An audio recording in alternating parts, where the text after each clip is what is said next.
Hi friends, welcome back to our channel. ఈరోజు topics వచ్చేసి చాలా ఇంపార్టెంట్వి అప్డేట్లో ఉన్నాయండి. సో వీడియో చూసే ప్రతి ఒక్కరూ నోట్ చేసుకునే ప్రయత్నం చేయండి. సో మన వీడియో కొత్తగా చూసేవారైతే ప్లీజ్ సబ్స్క్రైబ్ చేసుకోండి. Please like and share your friends. So next topic వచ్చేసి ఆసియా శీతాకాల క్రీడలు 2025 ఎడిషన్ వచ్చేసి 7వది. దీని ప్రారంభం వచ్చేసి ఫిబ్రవరి 7 నుండి 14 వరకు నిర్వహించడం జరిగిందండి. సో దీని యొక్క హోస్టింగ్ ఆతిథ్యం వచ్చేసి చైనాలోని హార్బన్లో నిర్వహించడం జరిగింది. ఈ ఆసియా శీతాకాల క్రీడల్లో మొత్తం 34 దేశాల నుంచి 1222 అథ్లెట్లు పాల్గొనడం జరిగిందండి. సో ఆసియా శీతాకాల క్రీడల మస్కట్ వచ్చేసి బిన్ బిన్ అండ్ నీని, అంటే ఇట్ మీన్స్ పులులు. వాళ్ళ లాంగ్వేజ్లో దీన్ని పుల్లు అనడం జరుగుతుందండి. సో దీని యొక్క నినాదం వచ్చేసి శీతాకాలపు కళ, ఆసియాలో ప్రేమ. దీని యొక్క నినాదం వచ్చేసి ఈ శీతాకాల క్రీడల్లో కొత్త దేశాలు పార్టిసిపేట్ చేయడం జరిగిందండి. అవి వచ్చేసి సౌదీ అరేబియా ఒకటి, కాంబోడియా మరొకటి.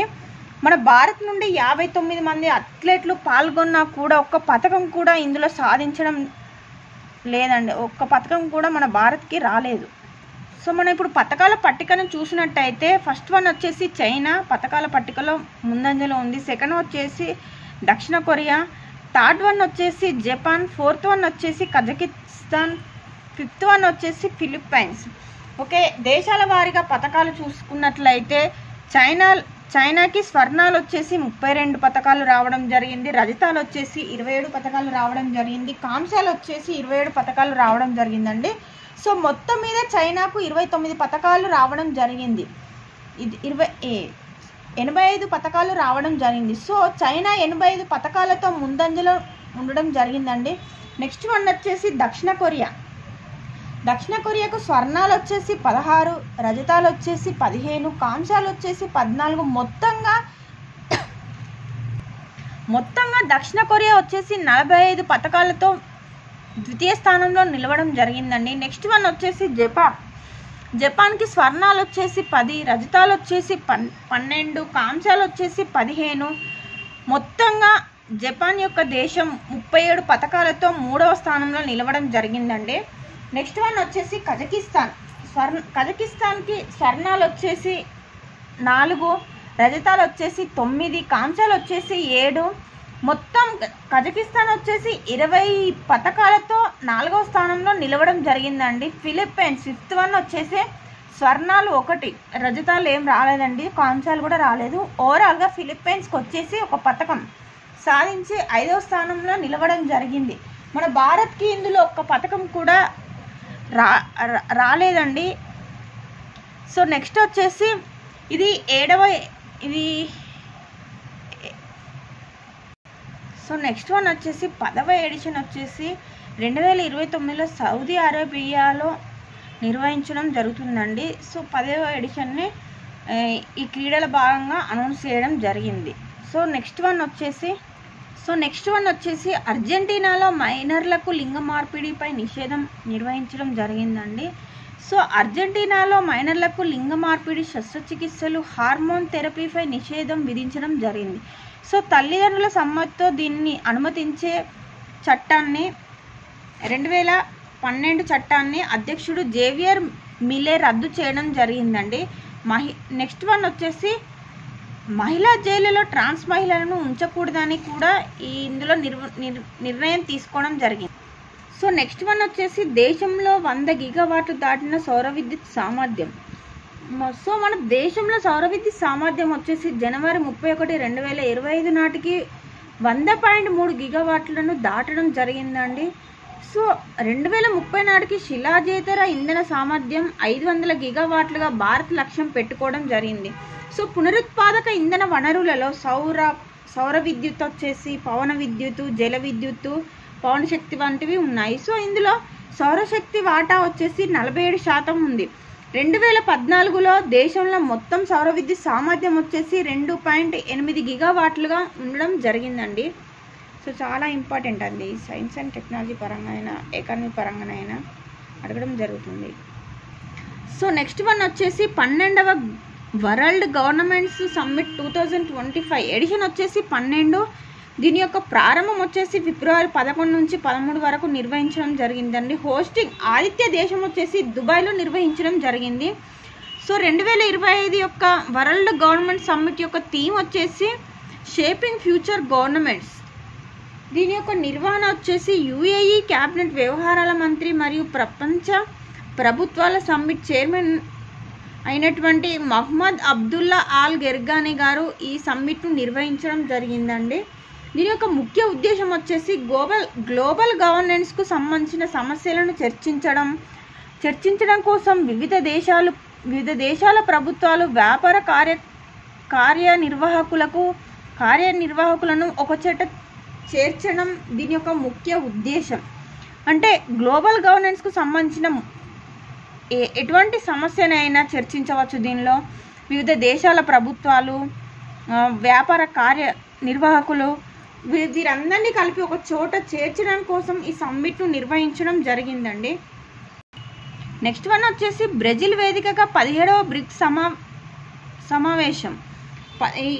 ఇది వచ్చేసి 17వ బ్రిక్స్ సదస్సు అండి. దీని యొక్క ప్రారంభం వచ్చేసి జూలై 26, 27లో నిర్వహించడం జరుగుతుందని దీన్ని ముందుగానే అనౌన్స్ చేయడం జరిగింది.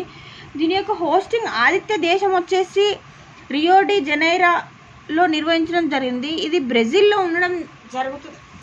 ఉందండి, రియో. దీని యొక్క సభ్యదేశాలు వచ్చేసి బ్రెజిల్, రష్యా, ఇండియా, చైనాలతో 2029లో బ్రిక్గా ఏర్పాటై 2010లో దక్షిణాఫ్రికా ఈ బ్రిక్లో సభ్యదేశంగా చేరడంతో ఇది బ్రిక్స్గా మారడం జరిగింది. సో సభ్యదేశాలు వచ్చేసి 2010లో భారత్, చైనా, బ్రెజిల్, రష్యా, దక్షిణాఫ్రికా ఇవి మాత్రమే ఉండేవి. సో 2024లో 4 దేశాలు సభ్యత్వం పొందడం జరిగిందండి. అవి వచ్చేసి ఇరాన్, ఈజిప్టు, ఇథియోపియా, యుఏఈ. 2025లో వచ్చేసి ఇండోనేషియా బ్రిక్స్ సదస్సులో సభ్యత్వ దేశంగా నమోదు చేసుకోవడం జరిగిందండి. లాస్ట్ ఇయర్ వచ్చేసి 16వ బ్రిక్స్ సదస్సు వచ్చేసి రష్యాలో కజానా నగరంలో నిర్వహించడం జరిగింది. అక్టోబర్ 22 నుంచి 25, 2024లో ఇవి నిర్వహించడం జరిగిందండి. ఇలా కూడా అడగవచ్చు, లాస్ట్ ఇయర్ ఎక్కడ జరిగింది, 2 years బ్యాక్ ఎక్కడ జరిగింది, ముందు ఎక్కడ నిర్వహిస్తున్నారు, ఇలా కూడా అడిగే ఛాన్సెస్ చాలా ఎక్కువ ఉన్నాయండి. సో నెక్స్ట్ వన్ వచ్చేసి ఆదాయ పన్ను బిల్లుపై సెలెక్ట్ కమిటీ ఏర్పాటు. సో కొత్త ఆదాయ పన్ను బిల్లును పరిశీలించడానికి బీజేపీ ఎంపీ జయంత్ పాండా అధ్యక్షతన 31 మంది సభ్యులతో సెలెక్ట్ కమిటీని లోక్సభ స్పీకర్ అయినటువంటి ఓం బిర్లా నియమించడం జరిగిందండి కొత్త ఆదాయ పన్ను కోసం. సో దీని యొక్క నివేదిక ఎప్పుడు ఇవ్వడం జరుగుతుందంటే వచ్చే పార్లమెంట్ సమావేశాల నాటికి సెలెక్ట్ కమిటీ తన నివేదికను ఇవ్వనుంది, అంటే నెక్స్ట్ పార్లమెంట్ సమావేశాలలో. సో నెక్స్ట్ వన్ వచ్చేసి టామ్ క్రూజ్కు ఫ్రాన్స్ అత్యున్నత పురస్కారం లభించడం జరిగిందండి. ఈ టామ్ క్రూజ్ అనే వ్యక్తి ఎవరు అంటే హాలీవుడ్ నటుడు. ఇతను ఒక హాలీవుడ్ యాక్టర్ అండి, హాలీవుడ్ నటుడు. టామ్ క్రూజ్కు ఫ్రాన్స్ అత్యున్నత పురస్కారం అయినటువంటి గ్రాండ్ మోడల్ అవార్డు లభించడం జరిగింది. సో ఈయనకు ఈ అవార్డును ఎందుకు ప్రదానం చేశారంటే విమానయానానికి చేసిన సేవలకు గాను, పైలట్లను ప్రేరేపించినందుకు గాను ఈ అత్యున్నత పురస్కారాన్ని ఇతనికి ఇవ్వడం జరిగిందండి. సో చాలా important update. So next one వచ్చేసి వాతావరణ ప్రమాద సూచిక క్లైమేట్ రిస్క్ ఇండెక్స్ 2025 నివేదికను ఎవరు ప్రచురించడం జరిగిందంటే జర్మన్ వాచ్ సంస్థ ఈ యొక్క నివేదికను ప్రచురించడం జరిగింది. సో ఈ సంస్థ 1993, 2022 వరకు వాతావరణ పరిస్థితులలో విపరీతమైన మార్పుల వల్ల అత్యంత ప్రభావితంగా గుర్తించబడిన దేశాలతో ఈ జాబితాను విడుదల చేయడం జరిగిందండి. అంటే ఎప్పటి నుంచి ఎప్పటి వరకు 1993 నుంచి 2022 వరకు వాతావరణ పరిస్థితులలో విపరీతమైన మార్పుల వల్ల అత్యంత ప్రభావితంగా గుర్తించబడిన దేశాలతో ఈ జాబితాను విడుదల చేయడం జరిగింది. సో ఈ జాబితాలో తొలి 5 దేశాలు వచ్చేసి first one Dominica, second one వచ్చేసి చైనా, థర్డ్ వన్ వచ్చేసి హోండ్రాస్, ఫోర్త్ వన్ వచ్చేసి మయన్మార్, ఫిఫ్త్ వన్ వచ్చేసి ఇటలీ. మన భారత్ వచ్చేసి 6th ప్లేస్లో నిలవడం జరిగిందండి. వాతావరణ ప్రమాద సూచికలో భారత్ వచ్చేసి 6వ స్థానంలో నిలవడం జరిగింది.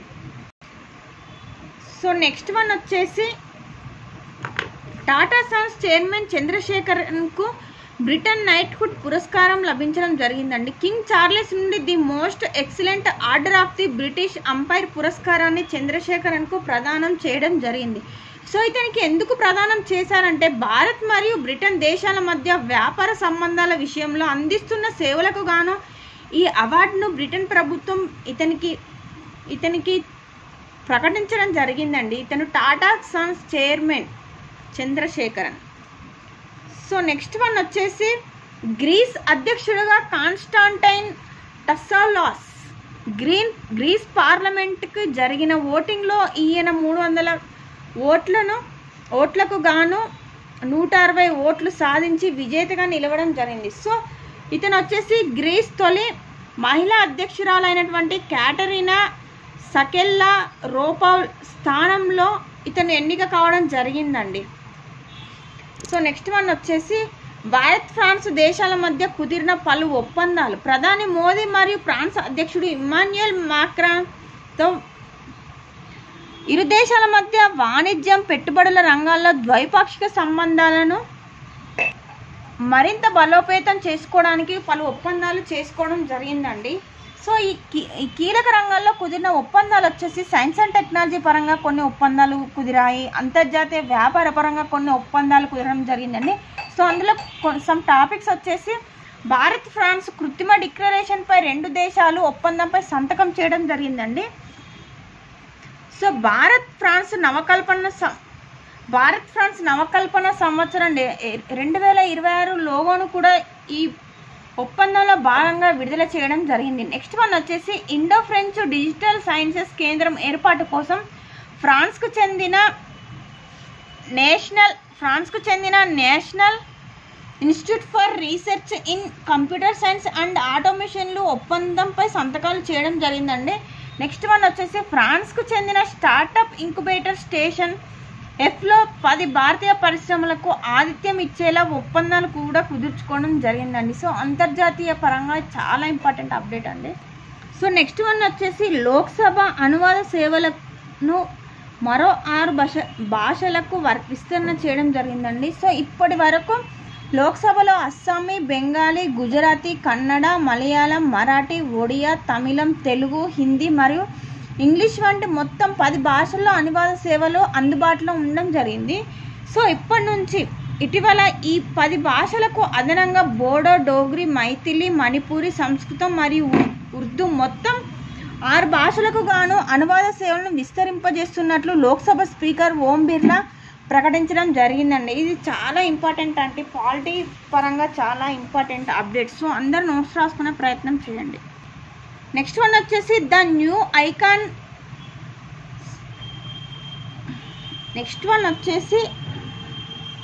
New icon Savarkar and the facts.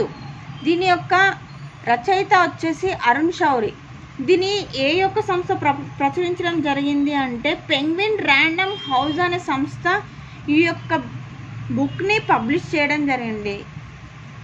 ఇది వచ్చేసి the new icon Savarkar and the facts. ఇటువంటి చాలా బుక్స్ అండ్ ఆథర్స్ చాలా ఇంపార్టెంట్ అప్డేట్ అండి. సో మీకు కనుక ఈ వీడియో నచ్చినట్లయితే please like and share, subscribe చేసుకోండి.